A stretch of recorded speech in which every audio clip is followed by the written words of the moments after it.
रात का अंधेरा बिल्कुल एक मधुशाला की तरह था। धुंधली रोशनी के साए रेलवे स्टेशन को अपनी गोदी में लपेट रहे थे। रेल के आवाज ने स्वर बदल लिया था, बंद हो गया था। रेलगाड़ी के प्लेटफॉर्म पर कोई नहीं था, केवल एक सुनसान और खामोशी की मौत फैली हुई थी। बस यही नहीं, उस खामोशी में कुछ अजीब सी भयंकरता थी, जैसे कोई डरावनी कहानी की पन्नियां सुनाने की तैयारी में है। इस सुनसान स्थान पर, जो कि किसी पराक्रमी के लिए भी कठिनाइयों से भरा हुआ था, एक युवक ने अपना पैरों का वजन डाला। वह एक रेलगाड़ी के अधिकारी था और उसे इस स्थान पर जांच परख के लिए भेजा गया था।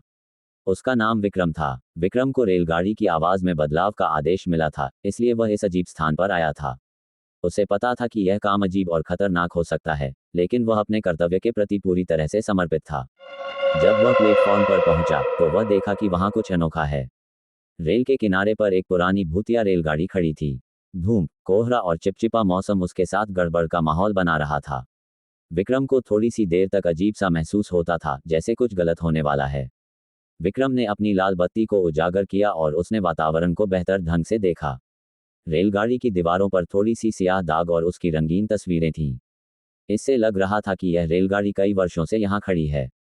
विक्रम की जांच के दौरान उसने ये भी ध्यान दिया कि कुछ अजीब तरह की शव स्थित हैं। वे उस समय की बदली हुई हैं, उन्हें एक कठिन से चोट लगी है और वे रेलगाड़ी की दीवार के पास हैं। क्या यहाँ कोई अपहरण हुआ है? विक्रम अपने आप से सोचा। अचानक उसने सुना कि कुछ विचित्र आवाजें सुनाई दे रही हैं। वह इसे उल्टी गति से सुन रहा था, जैसे कि कोई अत्यंत दुष्ट शक्ति या भूत प्रेत उसके आसपास हैं। धीरे धीरे उसके मन में डर का बीज बोने लगा। उसने अपने दिल को धारण किया और बाहर की ओर ध्यान दिया। ध्यान देने पर विक्रम ने एक व्यक्ति का पता लगाया, जो कि रेलगाड़ी के पास खड़ा था। वह एक पुराने रेलगाड़ी के प्रयोगशाला में कुछ खोज कर रहा था। नमस्ते, विक्रम ने धीरे से बोला। व्यक्ति ने उचित ध्यान दिया और मुस्कान के साथ जवाब दिया, नमस्ते। क्या आप यहाँ रेलगाड़ी के बारे में कुछ जानकारी चाहते हैं? हाँ, मैं एक रेलगाड़ी के अधिकारी हूँ। मुझे यहाँ भेजा गया है कि इस स्थान की जांच करूँ, विक्रम ने कहा। व्यक्ति ने अचानक अपने चेहरे पर गहरा विचार किया। आप यहाँ क्यों हैं? क्या आप इस जगह के बारे में कुछ नहीं जानते? मैंने सोचा कि यहाँ कुछ खास होगा, लेकिन कुछ नहीं दिख रहा है, विक्रम ने कहा। उसकी आंखों में आश्चर्य का स्पष्ट दिखाई दिया। व्यक्ति ने विक्रम को गंभीरता से देखा। आपको लगता है कि यहाँ कुछ अजीब है, लेकिन आप गलत हैं। यहाँ बहुत कुछ होता है, लेकिन केवल वही देख सकते हैं जो सच में देखना चाहते हैं, उसने कहा। उसकी आवाज उचित ध्यान को खींच रही थी।